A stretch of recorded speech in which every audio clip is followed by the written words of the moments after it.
তো তীব্র রোদের মধ্যে 7 ঘন্টা বোটে, আর বোটে কিন্তু তাপটা বেশি লাগে, সো এই জন্য আমাদের সানগ্লাস পরা ছিল। সো এইটা যে কোনো অপরাধ হতে পারে, লিটারেলি সয়ার আপন গড ওই টাইমে মনে পড়েনি আমাদের। আচ্ছা, এটা নিয়ে ট্রোলের শিকার হয়েছে। এটা নিয়েও মানুষ অনেক গসিপ করছে যে সানগ্লাস পরে, মানে এটা ইভেন আমরা কিন্তু খাওয়ার সময়ও পাইনি। আমরা কিন্তু ওখানকার একটা প্যাকেট খুলে আমরা ওই মুড়ি এবং গুড় এবং ওই চিড়া খেয়েছি, লিটারালি আমরা প্রত্যেকটা ভাগ করে খেয়েছি।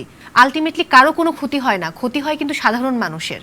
আমরা যারা সাধারণ মানুষ, আমরা সবকিছুতে আমরাই ভিকটিম হই, অন্য কেউ কিন্তু ভিকটিম হয় না। ফেনীবাসী জানে যে ওদের উপর দিয়ে কি গেছে, বাট আমার কাছে মনে হয় যে অতি দ্রুত সবকিছু ঠিক হোক, একটু স্বাভাবিক হোক পরিস্থিতি, আমরা আসলে সুন্দরভাবে জীবনযাপন করি, এটা মুখ্য।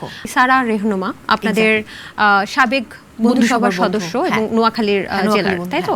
এবং তার একটা মৃত্যুর খবর কিন্তু আমরা জেনেছি। অবশ্যই আমরা গভীরভাবে শোক প্রকাশ করছি। সেক্ষেত্রে সাংবাদিক এবং তিনি মনে হয় নিউজরুম এডিটর ছিলেন একটা বেসরকারি টিভি চ্যানেলের। তো এটা নিয়ে একজন রাজনৈতিক ব্যক্তিত্ব, আমি যদি নাম বলতে চাই, তিনি হচ্ছেন সাবেক প্রধানমন্ত্রীর ছেলে সজীব ওয়াজেদ জয়। তিনি বলেছেন যে এর পেছনে রাজনৈতিক কোনো উদ্দেশ্য আছে এবং এই মৃত্যুটার কারণ বাক স্বাধীনতার পেছনেও জড়িত। তো এটা নিয়ে নেটিজেনরা কিন্তু অনেক কথা বলছে যে আসলে কেন উনি এরকম একটা মন্তব্য করলো। সাগররুনি হত্যাকাণ্ড যখন হয়েছে তখন কি উনি এই বিষয়টা দেখেননি? তো আপনার কি এই ব্যাপারে কিছু বলার আছে, যেহেতু আপনাদের বন্ধু সবারই সদস্য তিনি? আমরা আপু মানে অনেকে বলছে সুইসাইড করেছে, আমি এটার সাথে আসলে একমত না। আমার মনে হয় না এটা সুইসাইড। তো আমার কাছে মনে হয় যেটা আসলে সুষ্ঠু তদন্ত করে বের করা উচিত, যেটার সাথে কোনো রাজনৈতিক বিষয়ে জড়িত আছে কিনা, কারণ এখন কোনটা যে সত্য কোনটা যে মিথ্যা এটাই আমি বুঝতে পারি না। আচ্ছা, আমরাও চাই সুষ্ঠু তদন্তের মাধ্যমে আসলে ঘটনাটা কি খুব তাড়াতাড়ি যেন বের হয়ে আসে।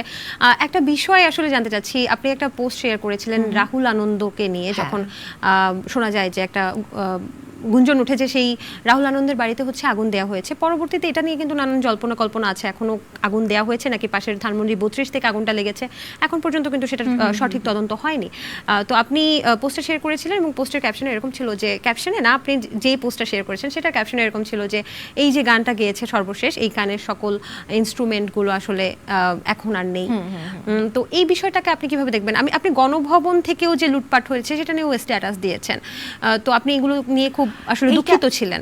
ডেফিনেটলি দুঃখিত হবার মতো, মানে আমরা একটা সুন্দর ভাবে আমরা বলছি যে একটা গণ অভ্যুত্থান হয়েছে। ডেফিনেটলি আপনি দেখুন যে সেই পিছনের গল্পগুলো যদি আমরা একবার তাকাই, সে 52 ভাষা আন্দোলন এবং তারপরে 66 6 দফা, 69 গণ অভ্যুত্থান, 71 এলো, তারপরে এই যে আবার 2024-এর কথা বলতে হবে, মাঝে আমরা 90-এর কথাটাও বলতে পারি।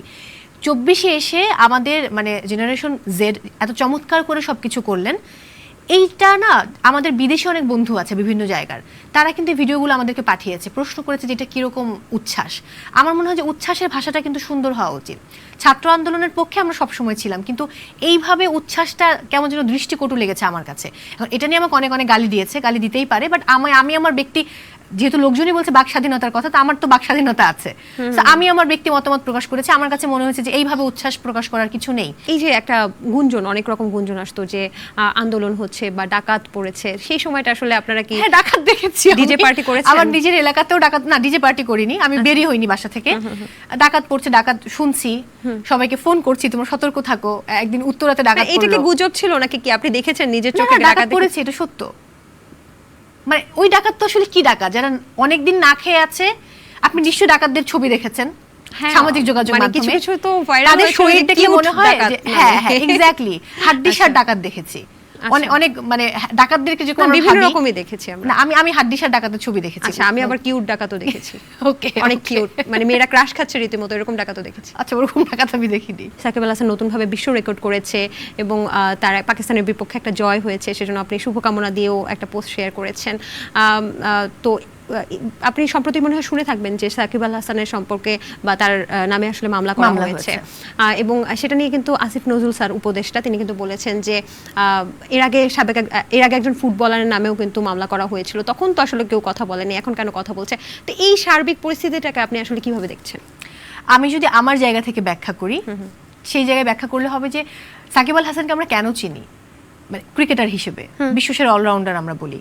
ব্যক্তি সাকিবের প্রসঙ্গে আমি যাব না, ব্যক্তি মানুষের এক একজনের মানুষ খুব আলাদা। সাকিব যখন বিশ্ব রেকর্ড করে তখন তো রেকর্ডটা বাংলাদেশের পতাকা বা বাংলাদেশের নামেই লেখা হয়।